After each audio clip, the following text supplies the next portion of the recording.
What is going on, guys? It is Wrestlelamia here, back with another video. Join us now as we look at this week's edition of the Red Brand, as well as the wildest news stories and rumors you need to know, including Jacob Fatu kept away from Roman Reigns, Randy Orton signs a huge new deal, John Cena tour dates revealed, a big botch on Raw, bad news for Dakota Kai, a faction honors the passing of Kevin Sullivan, the WWE Divas legend at Raw, and much more. Be sure to subscribe and hit that notification bell for daily wrestling videos, and follow us on Facebook for exclusive lists. Also check out our new videos on Wrestlelamia XL. Now, as always, we won't recap the matches, but just look at the good, the bad, and the downright ugly. As always, we start off with the good is number 1, an epic 2 out of 3 falls match. Last night's 2 out of 3 falls match was more than just an outstanding match. It was another example of how promotions can incorporate the best from the past in today's practices to create an unforgettable memory. The stipulation allowed Sami to look good by scoring a fall on Braun, thus showing he's not invincible, and it provided more suspense as to who would win and how.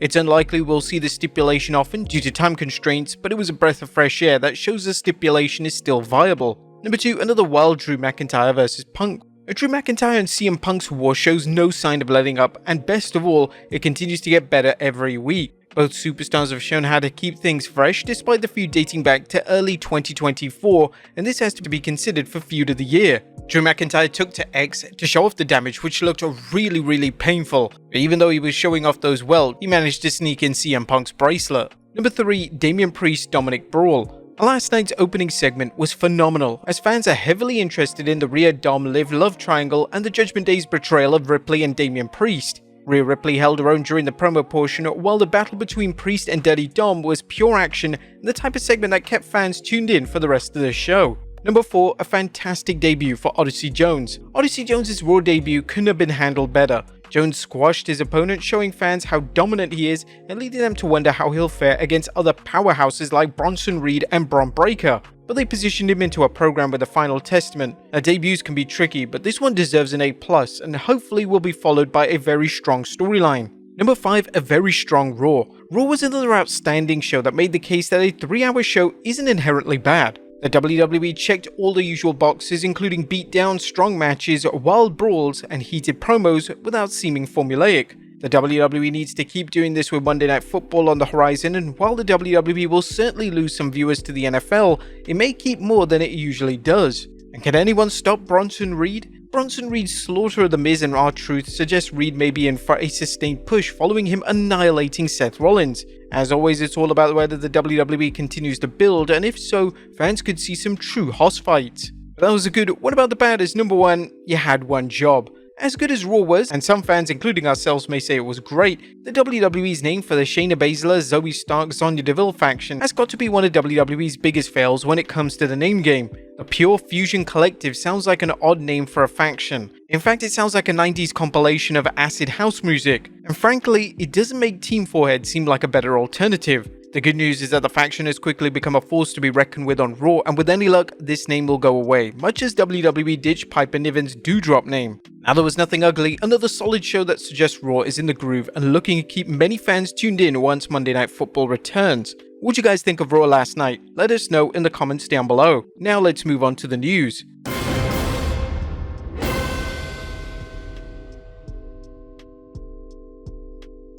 Our first story looks at Jacob Fatu kept away from Roman Reigns. And now that Roman Reigns is back, how is the WWE planning to use him? While the original tribal chief has already locked Solo Sikoa in his crosshairs, Dave Meltzer's reported that WWE has a very specific plan laid out for Roman over the next few months, and that a big part of it is keeping the Samoan werewolf away from him. Essentially, the deal is that they're basically trying to have Jacob Fatu completely avoid Roman Reigns because everyone has to sell for Roman Reigns, and they want to keep Jacob Fatu special by not bumping around for Roman Reigns. So he's going to be gone when Roman Reigns is around until whenever the time is right to hook them up.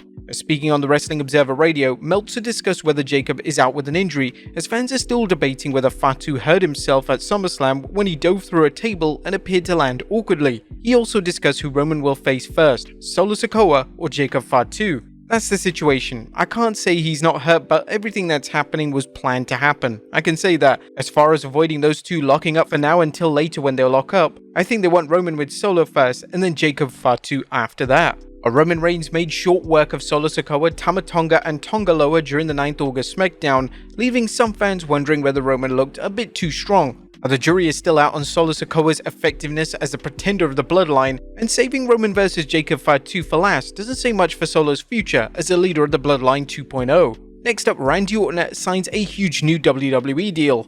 It's good news for fans enjoying Randy Orton's latest run in the WWE, as the Viper has signed a 5-year contract with WWE, which locks him into the company until 2029. Fightful Select broke the news, and it comes on the heels of a wild year for the Legend Killer, as Orton, who's been on the main roster since 2002, has repeatedly expressed his wish to finish his career in the WWE. Orton's incredible return from what at least one doctor told him was a career-ending injury has led to one of his greatest runs yet, and now there's room for many more. Next up, John Cena reveals his retirement tour date. Now, Cena is finally set to retire from WWE, an announcement he made at Money in the Bank that shocked the wrestling world. Cena plans on wrestling throughout 2025, with his final match in December. However, it doesn't seem like Cena is just going to wrestle a few matches in the year. No, in fact, in a recent interview with Collider, Cena revealed that the tour will include around 36 dates. This includes the Royal Rumble, the first ever edition of Monday Night Raw on Netflix, and what will be his final WrestleMania in Las Vegas. Speaking with Collider, he mentioned, "I can probably confirm that Peacemaker will take us to the end of 2024,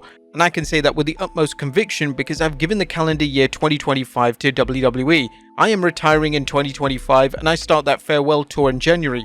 I'll end it in December, and it's going to be right around 36 dates around the world to pay thanks and gratitude to the WWE audiences around the world. So that's what I'm doing in 2025. Now, Cena mentioned this will be the final chapter of his illustrious WWE career. And in an interview with comicbook.com, he also mentioned there isn't a check writer with enough money to change my mind when I hang it up in December. So 2025 will be the final time we see John Cena in the ring. Next up, Damian Dominik bar brawl lights up the internet. A footage of Damian Priest brawling with Dominik Mysterio in the concession area at Austin, Texas Moody Center lit up the IWC as fans discuss how the segment invoked memories of the Attitude Era. There were definite Attitude Era vibes, including the Dom-Liv romance story and the brawl itself, which at one point saw Liv Morgan jump on Priest's back, while the Archer of Infamy ignored her and continued beating down Dom. The fight even made it all the way backstage. Next up, Holy Botch. A Raw's Intercontinental Championship match between Sami Zayn and new champ Braun Breaker was a wild one, particularly the spot where Breaker launched Zayn like a javelin into the security barrier. Sami looked like a human lawn dart as he sailed through the air, and hopefully he wasn't hurt as he appeared his head went right into the wall.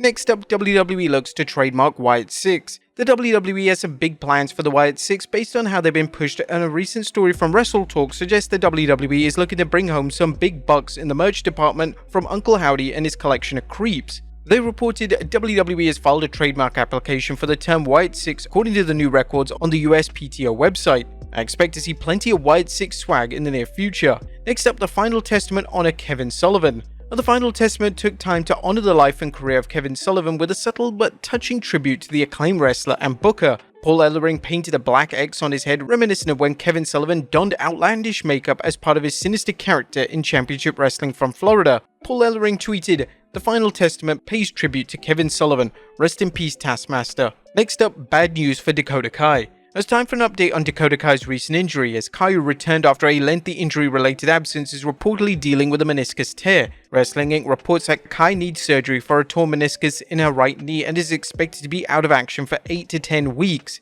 The report notes Kai suffered an ACL tear in the same knee, and this is just the latest injury in the WWE and another instance of a superstar returning from an injury only to be sidelined again. Seth Rollins is reportedly taking time off to deal with nagging injuries following his recent return from surgery. Do you think WWE superstars are returning too soon, or are these just a case of unfortunate coincidences? Next up, another clue the Wyatt 6 are targeting WWE star. Speaking of Dakota Kai, are the Wyatt 6 going after Damage Control's Dakota Kai? Fans asked this when a photo showed the Wyatt symbol behind Dakota during an interview, and now fans are pointing out what seems to be like an innocent video of Kai checking out a video game controller, but the only problem is that the Wyatt's music is playing in the background as she does. And not everyone is convinced. Several people replied that the music may have just been playing in the background as the Wyatts made their entrance. This is another one of those situations where the WWE is making fans wait, something conducive for getting them to tune in every week.